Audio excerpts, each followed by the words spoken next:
মহারণার টাকা দিয়ে দেওয়ার সাথে খোরপোশের টাকা দিলে তালাক হয়ে যাবে কিনা? না, এরকম তো কোনো কথা নাই। খোরপোশ মহারণার টাকা দিলে তালাক হবে কেন? বরং মহারণার টাকা তো দিয়ে দেওয়া উচিত। দেখেন, রাসূল আকরাম সাল্লাল্লাহু আলাইহি ওয়াসাল্লাম ফাতিমা রাদিয়াল্লাহু তাআলা আনহা বিয়ে যখন আলী তাআলার সাথে কথা ঠিক হয়েছে, তিনি নিজে নবী সাল্লাল্লাহু আলাইহি ওয়াসাল্লামকে শর্ত দিয়েছেন যে আমার মহর কিন্তু আগে পরিশোধ করতে হবে। আমার দেশে এখন যদি মেয়েরা বলে যে বাবা মহরের টাকা আগে পরিশোধ করতে হবে, বাবা বলবে বাবা রে মেয়েটা যে কি, আর স্বামীও বলবে যে কি রাক্ষস। তো এটা ইসলাম তাদেরকে অধিকার দিয়েছে, এই অধিকার থেকে বঞ্চিত করার সুযোগ আমাদের নাই। কোনো ব্যক্তি দীর্ঘদিন স্ত্রীর সাথে রাগারাগির কারণে স্ত্রীর কাছে যদি না থাকায় নিষিদ্ধ পল্লীতে যে তার যৌন চাহিদা মেটায়, তারপর সে জানতে পারলো যে সে কঠিন ধরনের গুনাহের কাজ করছে, আল্লাহ কি তার তওবা কবুল করবেন? অবশ্যই আল্লাহ তাআলা তার তওবা কবুল করবেন। এমন কোনো অপরাধ না যে আল্লাহ কবুল করবেন না। নিজের কর্মে লজ্জিত হয়ে ফিরে এসে আর জীবনে কখনো এই পথে যদি না পা বাড়ায়, ইনশাআল্লাহ আল্লাহ তাআলা তাকে মাফ করবেন। সকল গুনাহ আল্লাহ তাআলা মাফ করেন। একজন বাবা বলেছেন, আমি জমির সম্পদ ভাগ ছেলে মেয়েকে ভাগ করে দিব না, আমি কবরে গিয়ে তোদের মারামারি দেখব। এটা কি ঠিক আছে কিনা? শুনেন, যেই চাচা এই কথা বলেছেন, সত্যি যদি কোনো বাবা এরকম কথা বলে থাকেন যে আমি কবরে যাই তোদের মারামারি দেখবো, আগে ভাগ দেব না, উনি মনে করছেন কবরটা বোধহয় কোনো পিকনিক স্পট, যে উনি বসে বসে মজা দেখবেন। উনি যে নিজের আমল নামা নিয়ে দৌড়ের উপরে থাকবেন, ওনার সেই চিন্তা মাথায় নাই। দেখুন, দিন সম্পর্কে আমরা কতটা জাহেল হলে এই ধরনের কথা বলতে পারি, আল্লাহ তাআলা একমাত্র ভালো জানেন। তবে এটা ঠিক যে মানুষের মৃত্যুর আগে তো ভাগ বন্টন হবে না, ভাগ বন্টন তো হবে কি মৃত্যুর পর, সেটাই স্বাভাবিক। হ্যাঁ, ওসিয়ত করে যাবেন যে করোনা দিয়েছিল যে সন্তানের যেন বন্টন করে, এর বাইরে যেন না যায়। অতীতে আমি অনেক গুনাহ করেছি, কিন্তু আমি আল্লাহর কাছে ক্ষমা চেয়েছি। এই গুনাহ ক্ষমা চেয়েছি, এই গুনাহ কি মাফ হওয়ার যোগ্য? যত গুনাহি আপনি করেন না কেন, আল্লাহ বলেছেন লা তাকনাতু মির রাহমাতিল্লাহ, তোমরা আল্লাহর রহমত থেকে নিরাশ হইও না। ইন্নাল্লাহা ইয়াগফিরুয যুনুবা জামিআ, কারণ আল্লাহ তাআলা সমস্ত গুনাহ মাফ করে দিবেন। সো এমন কোন অপরাধ নাই যে অপরাধ আল্লাহ তাআলা মাফ করবেন না। আপনি আল্লাহর কাছে নিশ্চিন্তে আশা নিশ্চিত বিশ্বাস রেখে আপনি তওবা করবেন।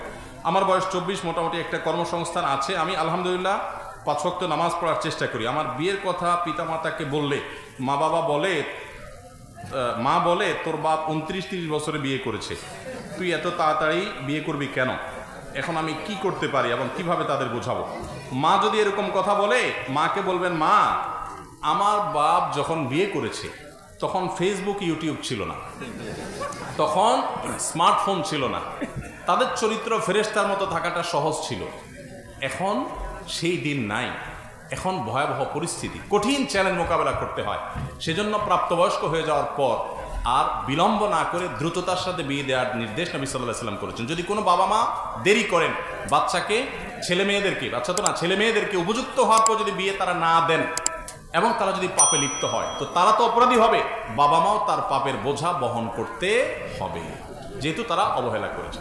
আল্লাহ তাআলা আমাদের মুরব্বীদেরকে হেদায়েত দান করুন, তাদেরকে বুঝার তৌফিক দান করুন। আমি একজন যুবক, আমার বয়স 24, বর্তমানে এই জেনার যুগ থেকে নিজেকে কিভাবে হেফাজত করব, আর আল্লাহ যেন দ্রুত উত্তম রিজিকের ব্যবস্থা করেন সে বিষয়ে কিছু আমল শিখিয়ে দেন, আর যেন দ্রুত রিজিকের ব্যবস্থা করেন, বিবাহ করে নিজের চরিত্র হেফাজত করতে পারে, সেজন্য আপনার কাছে দোয়া চাই। দোয়া তো অবশ্যই আপনার জন্য করি। আর উপার্জন করবেন, হালাল উপার্জনের জন্য সিরিয়াসলি কাজ করবেন। অনেক ছেলে ফেলে আছে শুধু আমল খুঁজে বেড়ায়, এই কাগজ ধরাই দিবে, হুজুর একটু দোয়া করেন, দোয়া শিখাই দেন যাতে আমার উপার্জন শুরু হয়ে যায়। আপনি চিন্তা করছেন যে আমি দোয়া শিখাই দিব, আপনি দোয়া পড়বেন আর আসমানতে টাকা নাজিল হতে থাকবে। আল্লাহ তো এই সিস্টেম রাখেন না। আল্লাহ বলেছেন ফাইদা কুদিয়াতিস সালাহ ফান্তাশিরু ফিল আরদি ওয়াবতাগু মিন ফাদলিল্লাহ, নামাজ শেষ হয়ে গেছে, মসজিদ থেকে বের হও এবং উপার্জন করতে বের হও। অনেক যুবক ছেলে ফেলে বলে, হুজুর আমার আব্বা আছে এখানে, আপনি একটু বুঝান তাড়াতাড়ি বিয়ে দেওয়ার জন্য। আর ওই বেটা কাজ করার ধান্দা নাই, নিজে খাচ্ছে বাপের হোটেলে, আরেকটা এনে বাপের হোটেলে খাওয়ানোর ধান্দা। আপনি কেন কাজ করছেন না?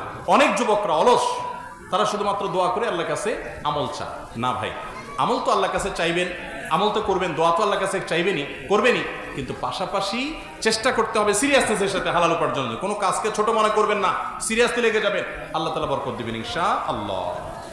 নিজের অনিচ্ছায় ঘন ঘন স্বপ্নদোষ হচ্ছে, ওষুধের মাধ্যমে কি এটা সমাধান হতে পারে?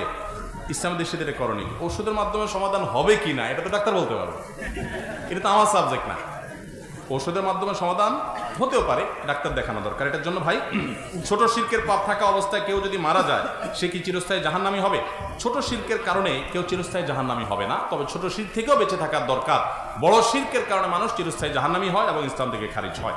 বড় শিরক যেমন কবরে সিজদা করলো, মাজারে সিজদা করলো, আল্লাহর স্থানে কাউকে স্থান দিল, শিরক সাব্যস্ত করলো, এ জাতীয় বড় শিরক করলে তখন মানুষ বেঈমান হয়। ফজর নামাজ পড়ার পর ঘুমিয়ে গেলে পরে ঘুম থেকে উঠে এশাকের নামাজ পড়া যাবে কিনা? যাবে, কোনো অসুবিধা নেই।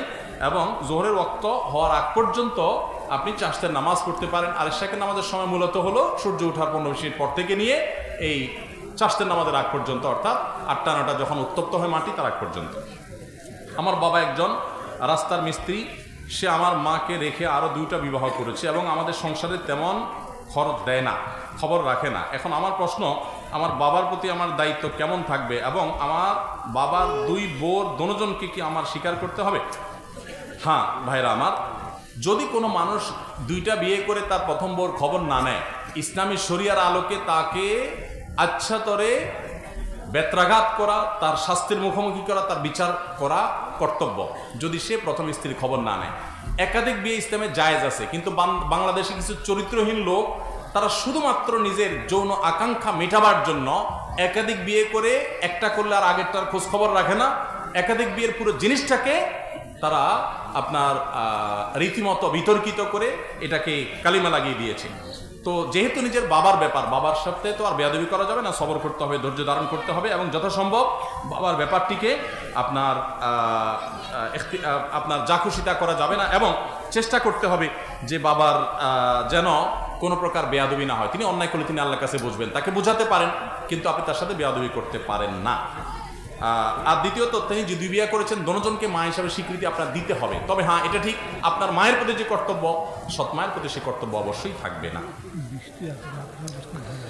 ভাই, প্রশ্ন আমার কাছে আর 2টা প্রশ্ন আছে। একটা প্রশ্ন হলো যে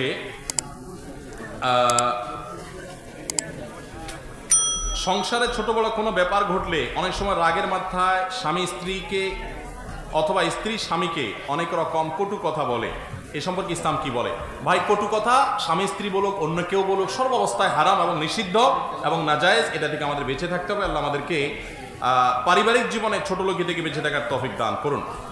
আমি কি আমার মৃত মায়ের বিবাহে উপহার প্রাপ্ত গহনা একমাত্র উত্তরাধিকার পাবো কিনা?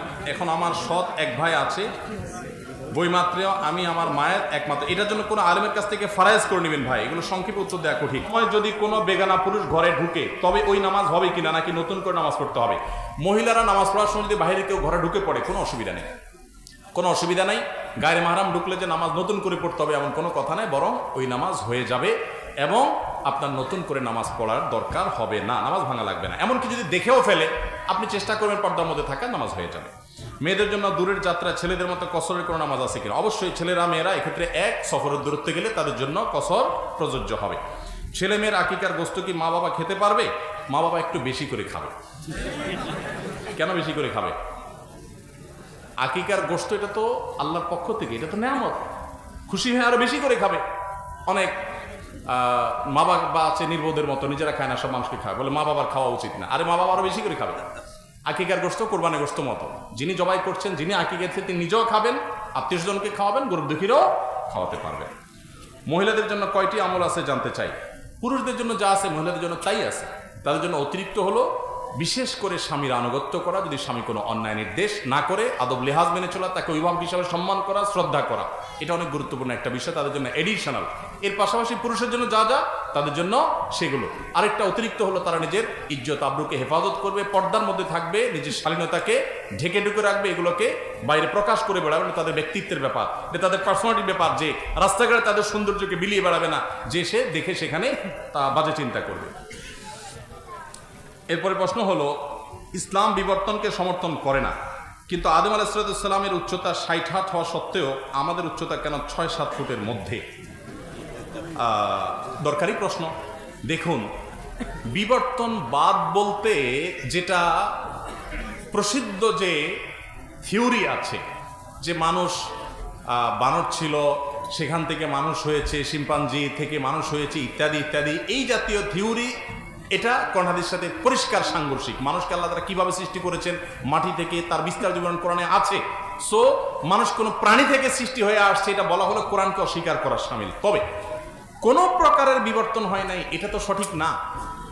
বিবর্তন তো এই এই যে বিবর্তন নিয়ে বিতর্কের জায়গা, সেটা বাদে বাকি ছোটখাটো বিবর্তন তো হয়েছে। যেমন আল্লাহ সুবহানাহু ওয়া তাআলা পৃথিবীতে প্রথম মানুষ সৃষ্টি করেছেন আদমকে। আদম আলাইহিস সালামের গায়ের কালার হয় সাদা ছিল, নয় কালো ছিল, দুইটার একটা নাকি?